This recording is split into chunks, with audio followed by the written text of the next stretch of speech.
You're here because you have a problem with your DW621 DeWalt. Right, so you pull the trigger and sometimes it goes, sometimes it doesn't. It starts up and then it cuts out.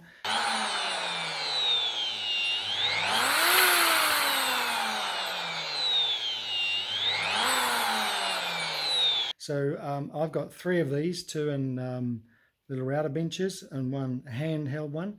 And here's the fix. So the first step is to remove this black cap. 2 screws in here. They look like Torx bits, but they do have a little flat in them, so you can get those off with a flat screwdriver.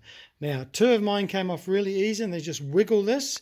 It has a little sort of tongue and groove right around this edge, and one was just a real bugger to get out, and the other one's just slipped out. So remove the black cap. Once you remove the black cap, you'll see under this cap this speed controller. You can see it on the edge there of the cap, and here it is here. Now mine has worn on the inside there, and I've also heard problems with this this little thing on top of the armature coming off, and people have re-glued this on.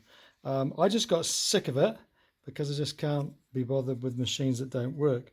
So what I've done is I've cut the 2 wires that come up from the internals. There is a purple wire and a sort of greyish wire.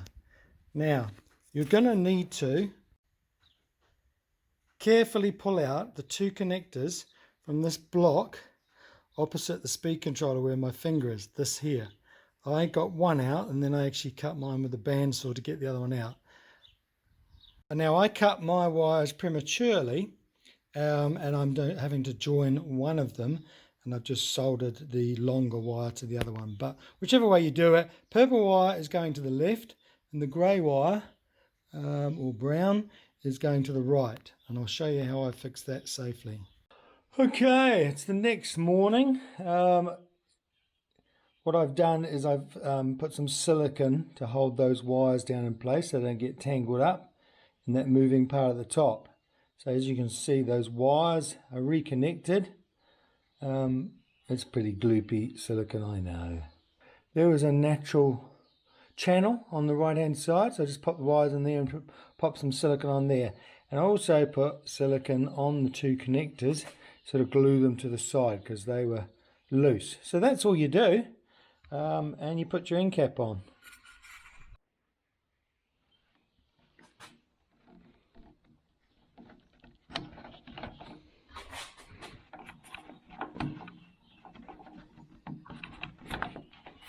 So one of the other things I did is I prematurely cut one of those wires, which I think I could have got away with not doing. I put heat shrink around there, soldered the wires together and put heat shrink around it. So of course you've lost your speed controller. But it's a quick, simple fix without taking it to the shop. So it is an electrical appliance, so you do it at your own risk. So be safe. Obviously don't have it plugged in when you do it. I just got another little tip for people using these in router tables. Mine's in a Triton. I drill through the trigger there and put a little nail, and that holds the trigger on. And then I've set up a power switch here, power box. This is unusual plug if you're from the States. This is the New Zealand one, but you can do the same. I just operate it on the switch.